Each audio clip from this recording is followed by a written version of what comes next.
Ladies and gentlemen, this is your lovely host here. It is Team Rai. Listeners, how are you doing on this Monday's edition? I am doing very well, getting well every single day. Because if you listen to my latest couple of podcasts, that I had a freaking head cold. I think it's almost gone. So that is a good thing. Now, it is time, my lovely listeners, to discuss wrestling news, wrestling topics, and a lot of interesting topics to discuss for you. So if you like, sit back, relax, put your feet up, grab something to eat, grab something to drink. Now, if you don't do that part, maybe you want to chill like a villain and hear my thoughts and opinions on a certain topic, and of course, the article will be down below. Let's rock and roll. Now, WWE has banned a lot of wrestling moves in their lifetime, since the company has been around, They eliminated the Tombstone. I love that move, but they brought it back. They banned the curve stomp from Seth freaking Rollins. They brought it back, but under a different name, There's a lot of finishing moves they banned,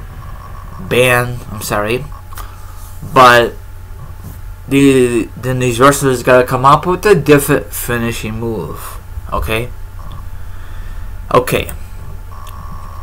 Sorry, I had to repeat myself twice when I said okay 3 times already.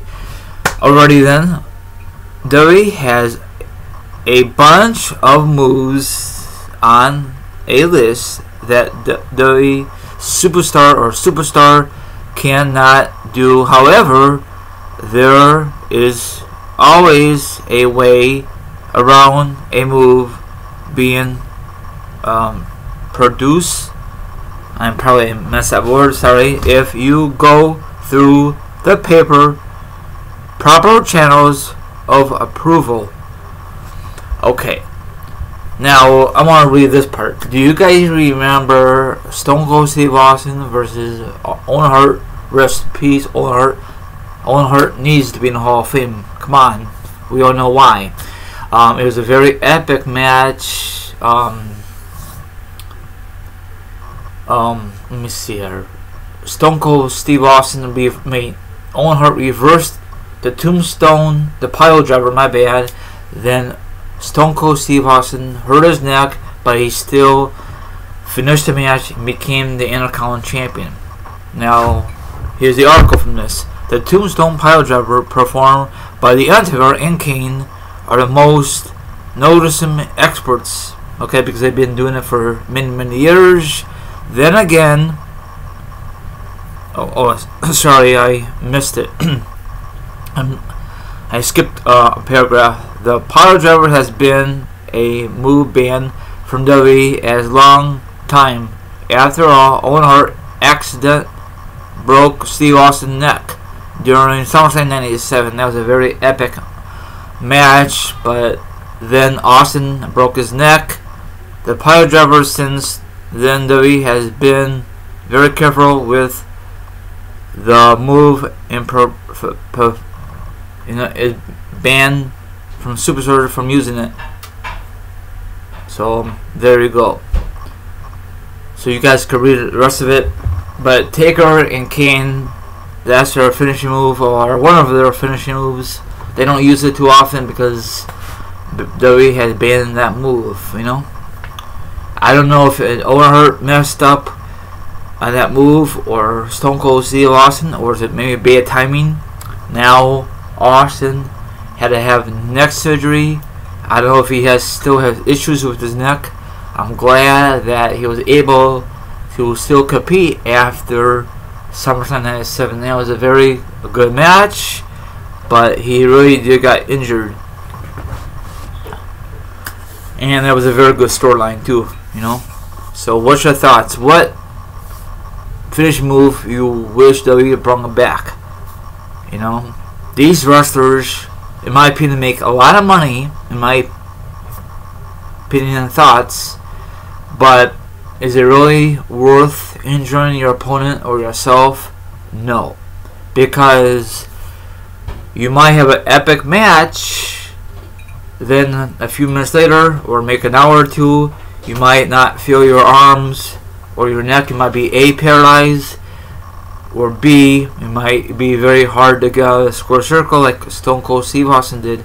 He had to have 2 referees hold him up with the Intercontinental Champion belt. He just won it in that match. So that's why a lot of WWE fans give up on WWE, because number one, it is not very extreme. It is too watered down. But WWE wants to be careful with these wrestlers. There's no more chair shots because of head concussions. I wish they realized that back in the day.